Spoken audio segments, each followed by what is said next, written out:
Parfois, on a envie de pleurer quand on regarde ce que le Fonds monétaire international fait en Afrique, fait dans les pays les plus faibles du monde, les pays qui sont en difficulté de financement, qui vont emprunter de l'argent auprès de cette organisation.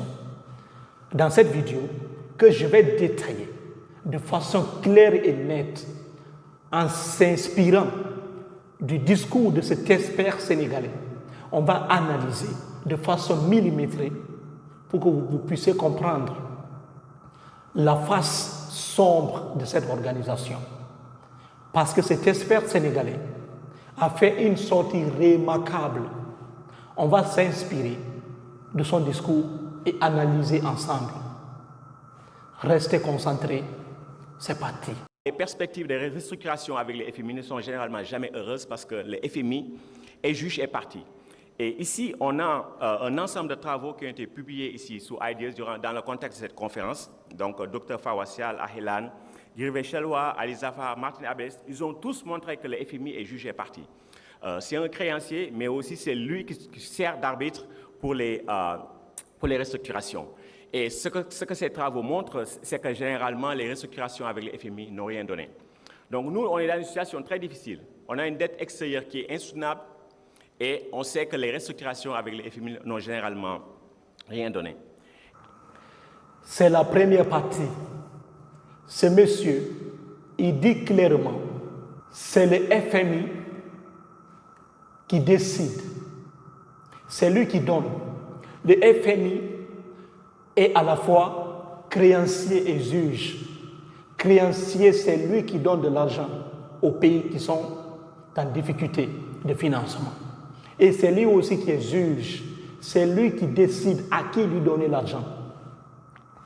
Et beaucoup d'experts ont analysé ce comportement de la part du Fonds monétaire international, FMI.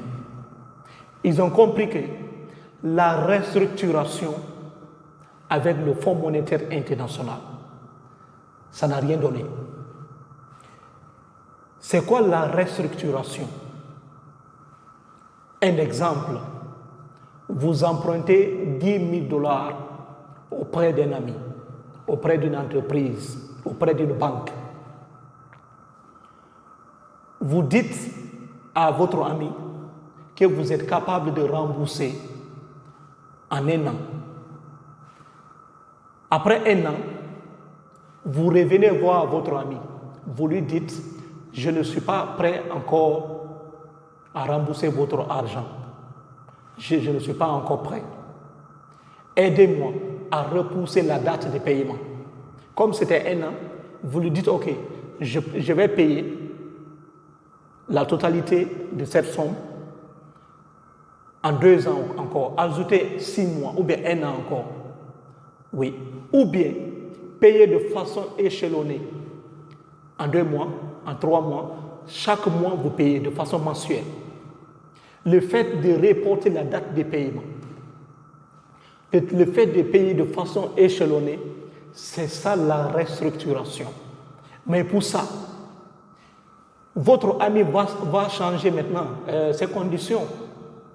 Oui. Soit le taux d'intérêt va être énorme. C'est de ça qu'il s'agit. Donc, il y a un problème. C'est exactement ce qui se passe avec les États. Les États qui empruntent de l'argent auprès des institutions internationales, le FMI, lorsque ces États-là n'arrivent pas à payer l'argent à la date qui a été fixée, ces pays-là parfois veulent repousser la date de paiement. C'est ça qu'on appelle la restructuration. Mais il y a un problème. Le FMI accepte de repousser, mais avec ces conditions. Le FMI vous impose ces conditions. La suppression des subventions sur certains produits, diminution des dépenses de l'État, diminuer par exemple le budget éducatif, diminuer votre dépense sur l'armée. Il y a beaucoup de conditions que le Fonds monétaire international vous impose pour que vous puissiez rembourser son argent. C'est de ça qu'il s'agit. Et le monsieur dit, les experts, beaucoup d'experts ont analysé cela. Ils ont compris que cela n'a rien donné. Ça aggrave même la situation. Ça enfonce encore les pays pauvres. Donc il y a un sérieux problème. Le FMI n'est pas une organisation neutre. C'est ça le problème. Parce que c'est elle qui décide et c'est aussi elle qui vous donne. Donc cette organisation n'est pas claire, elle n'est pas neutre. Elle devrait rester neutre, mais elle choisit parfois ses camps.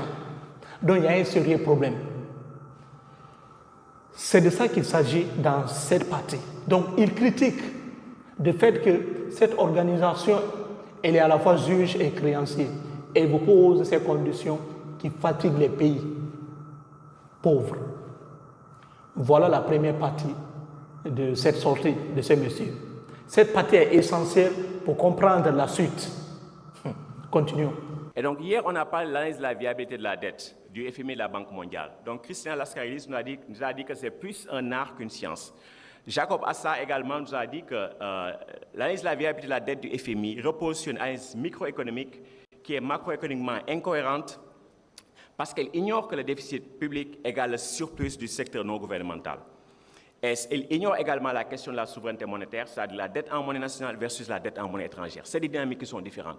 Et l'analyse du FMI de la Banque mondiale ne fait pas ces distinctions élémentaires. Donc c'est une approche microéconomique et qui n'a pas de validité quand on doit parler des questions d'endettement. Et un reproche également que je fais de l'analyse de la dette, c'est-à-dire qu'on ne parle pas des flux privés, des flux de revenus d'investissement. Parce que c'est là une des origines du problème de la dette de l'Afrique, c'est-à-dire le pillage des ressources de l'Afrique. Cette partie, elle est très, très intéressante. En écoutant la vidéo, tu es choqué. Oui, vous allez comprendre ce que le monsieur essaie de dire ici. De façon simple, on ne va pas compliquer, on ne va pas utiliser des expressions très difficiles à comprendre. Le monsieur dit quoi ici? Il dit le Fonds monétaire international, FMI, et la Banque mondiale. Ces organisations, qu'est-ce qu'ils font? Ces organisations étudient les pays. Ils ont un tableau de bord, ils ont une base de données. Ils regardent le résultat annuel, le résultat économique annuel de chaque pays. On regarde à l'intérieur de leur base de données, ils voient les données économiques. Quel pays est capable de rembourser sa dette? C'est-à-dire à quel pays on doit lui donner de l'argent? À quel pays on ne doit pas lui donner de l'argent? Donc c'est eux qui décident en regardant ce tableau. Si le résultat économique annuel d'un pays est bon, on lui donne de l'argent. Mais si le résultat annuel économique d'un autre pays n'est pas bon, on vous donne de l'argent, mais avec des conditions. C'est ça qu'on appelle l'austérité. Ici, on vous donne de l'argent, mais avec des conditions. Un d'abord, FMI vous dit, ok, je vous donne de l'argent. Vous avez eu un mauvais résultat économique. On va vous donner l'argent, mais pour ça, il faut diminuer les dépenses de l'État. Il faut couper le budget.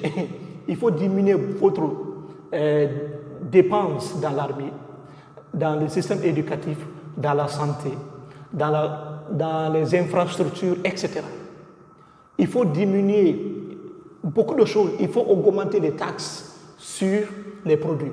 Il faut supprimer les subventions sur certains produits. Tout ça pour rembourser la dette. C'est de ça qu'il s'agit. Mais FMI et la Banque mondiale font ça tout en oubliant quelque chose. Ils ignorent ce qu'est une dette en monnaie locale et une dette en monnaie étrangère, surtout le dollar.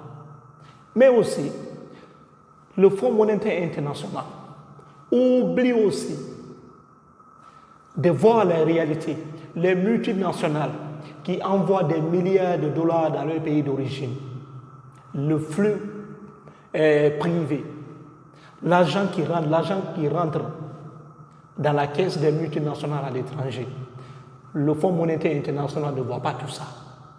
Il vous impose ces conditions, l'austérité. Qu'est-ce que le monsieur essaye de dire ici? On va détailler point par point. Le premier point d'abord, le Fonds monétaire international vous impose ces conditions. L'austérité, c'est le fait que l'État diminue ses dépenses. L'État diminue ses dépenses, ce sont des conditions qu'on lui impose pour pouvoir faire face à sa dette. Et qu'est-ce qui se passe? Ça appauvrit les pays africains. Comment? Si vous supprimez les subventions, par exemple sur le blé, sur du pain, ça devient extrêmement cher à acheter. Si vous supprimez ou vous diminuez les dépenses de l'État, diminuez le salaire des fonctionnaires, les fonctionnaires dépendent de cette somme d'argent pour subvenir à leurs besoins à la fin du mois. Les FMI ne tiennent pas compte de tout ça. Ils ne savent pas qu'en diminuant le salaire de ces fonctionnaires, ces gens-là auront des difficultés à vivre. Ces gens-là ont des familles. Cela cause un sérieux problème. Et aussi, en diminuant aussi les activités qui seront organisées, par exemple, ou bien construction des routes, des hôpitaux. Si l'État veut construire 3 à 4 hôpitaux, le Fonds monétaire international lui impose ces conditions. Il faut rembourser notre argent. Il est obligé de diminuer. Si c'était 5, il va construire 2. Ce qui va encore causer énormément de problèmes parce que les gens ont besoin de se faire soigner. S'il y a 2 hôpitaux, les gens sont malades, il n'y a pas de médecins, les salaires ont été diminués. Cela cause un problème. Cela fait que l'économie ne tourne pas bien. Les gens souffrent parce que l'argent que le médecin va avoir va utiliser l'argent là pour scolariser ses enfants. Et aussi, il peut aussi utiliser ça pour acheter du pain, pour acheter de la nourriture. Ceux qui reçoivent aussi cette somme d'argent utilisent aussi ça pour s'occuper de leur famille. Donc l'argent circule. Mais le Fonds monétaire international vous impose ces conditions de ne pas faire énormément de dépenses dans le but de rembourser votre argent. Donc il y a un sérieux problème. De plus, le Fonds monétaire international ignore complètement ce qu'est une dette en monnaie locale, une dette en monnaie nationale et une dette en monnaie étrangère. Exemple, le Ghana par exemple, le Ghana avec sa propre monnaie, qui est en cédé, le Ghana imprime sa propre monnaie. Donc si le Ghana emprunte de l'argent auprès du Fonds monétaire international en cédé, pour le Ghana c'est avantageux parce que c'est le Ghana qui fabrique, c'est le Ghana qui imprime. Le Ghana peut imprimer énormément de cédés pour rembourser ses dettes auprès du Fonds monétaire international. Oui, ça peut créer un peu de problème, ça peut créer l'inflation, mais on peut gérer ça si c'est bien fait. Mais le problème avec le Fonds monétaire international ne tient pas compte de ces critères. Et nous empruntons en dollars. Le Ghana n'a pas de dollars. Le Ghana est obligé de vendre son cacao. Le Ghana est obligé de vendre ses ressources minières pour gagner du dollar et rembourser. Donc il y a un sérieux problème. Le Ghana dépense énormément d'argent pour avoir du dollar et rembourser sa dette. Donc c'est une injustice énorme. Il y a un sérieux problème ici. Le Fonds monétaire international appauvrit ces pays africains, appauvrit l'Afrique. C'est ça que le ministre, c'est ça que cet expert dit. Je ne connais pas bien son nom. C'est une analyse très bien détaillée. Et aussi le Fonds monétaire international oublie aussi que les multinationales qui sont en Afrique, dans les pays pauvres, pillent les ressources de ces pays, gagnent énormément d'argent, mais l'argent ne reste pas dans l'économie. L'argent sort, traverse des canaux de communication pour aller dans leur pays d'origine. Donc l'argent sort du pays. L'argent ne reste pas. Le FMI ne tient pas compte de ça. Si l'argent restait, la capacité de rembourser la dette serait extrêmement facile. Si une entreprise gagne 10 milliards de dollars, et que le pays a une dette de 2 milliards de dollars, si c'est une entreprise de l'État qui a gagné 10 milliards de dollars, c'est plus facile de rembourser facilement. Mais ces entreprises étrangères qui s'installent dans les pays pauvres ramènent leur argent là dans leur pays d'origine. L'argent sort. Donc le FMI ne tient pas compte de tous ces critères. On vous bloque le circuit. On vous dit de réduire les dépenses de l'État. Cela crée un problème. Donc c'est une injustice. La dette s'alourdit énormément. C'est ça que le monsieur il est en train de dire dans cette partie. Continuons. Et ça, on peut le voir à travers le cas de deux pays qui ont fait défaut sur la dette. La Gambie et la Zambie. Ces pays ont fait face à des taux d'intérêt élevés sur leurs obligations en monnaie étrangère. Mais malgré ça, on peut voir ici en bleu que les profits et dividendes rapatriés par les multinationales ont été supérieurs au service de la dette extérieure entre 2000 et 2020. C'est-à-dire que le Ghana a payé 16 milliards de dollars entre 2000 et 2020 au titre du service de la dette publique extérieure, mais les multinationales ont rapatrié 18 milliards de dollars sur cette même période. Donc, en tant qu'économiste de développement, la question que vous posez, si vous aviez le contrôle sur les 18 milliards de dollars, est-ce que vous alliez émettre des dettes à des taux d'intérêt élevés? Certainement pas, ou bien dans une moindre mesure. Et c'est là l'une des origines des crises de dette des pays du Sud. C'est-à-dire qu'en tout cas dans les pays africains, c'est des pays qui sont riches en ressources naturelles, mais qui n'ont pas le contrôle de leurs ressources naturelles. C'est une partie aussi très importante. Le monsieur va maintenant matérialiser ça. Il prend un exemple sur ce qui s'est passé. La Gambie et la Zambie. Ces gens-là ont connu un défaut de paiement. C'est quoi le défaut de paiement? C'est lorsqu'un État n'est pas à mesure de rembourser sa dette à la date convenue. Et c'est ça qui s'est passé en Gambie et en Zambie. Le Ghana, par exemple, a remboursé sa dette. 16 milliards de dollars ont été utilisés pour rembourser la dette du pays de 2000 à 2020. C'est énorme. Pourtant, le plus étonnant, il y a des entreprises au Ghana qui ont eu plus de 18 milliards de dollars pendant toute cette période. Mais l'argent là n'est pas parti dans la caisse de l'État. L'argent là est sorti et allé dans leur pays d'origine. Donc le monsieur dit clairement, si on a la possibilité, si on avait les 18 milliards de dollars là sur place, on ne partirait pas emprunter de l'argent auprès du Fonds monétaire international. Ça serait même impossible. On n'allait même pas le faire. Mais parce qu'on n'a pas cette capacité. Ces entreprises gagnent beaucoup d'argent, plus que même nos dettes. On a une dette de 2 milliards et il y a des entreprises qui font 5 milliards, 10 milliards de dollars. Vous voyez le problème. Et ces entreprises-là ne vous appartiennent pas. Ces entreprises pillent les ressources africaines. Ça ne fait pas bien tourner l'économie. Cet expert essaye de montrer par A plus B la fausseté de cette organisation qui est le Fonds monétaire international. Ne tient pas compte de tous les paramètres. Le Fonds monétaire international met tous ces pays-là dans un même lot, ce qui est extrêmement difficile et injuste. C'est de ça qu'il s'agit. Si vous voyez aujourd'hui le retard de beaucoup de pays africains, c'est à cause du Fonds monétaire international. Il vous donne de l'argent, mais aussi il vous impose ses principes, ce qui est extrêmement difficile à digérer. Voilà aujourd'hui ce qui arrive. Et il continue encore, la vidéo est extrêmement longue, mais on va se limiter là.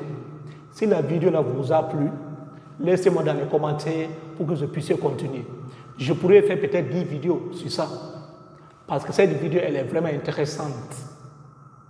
Dans une prochaine vidéo, on va continuer. Mais abonnez-vous. Si vous vous abonnez, cela va me donner le courage à continuer à faire énormément de vidéos. C'est ça. Parce que j'ai remarqué que ceux qui regardent mes vidéos, beaucoup ne sont pas abonnés. 99% ne sont pas abonnés. Seul 1% qui regardent mes vidéos sont abonnés. Donc abonnez-vous massivement et prenez soin de vous. Merci et merci.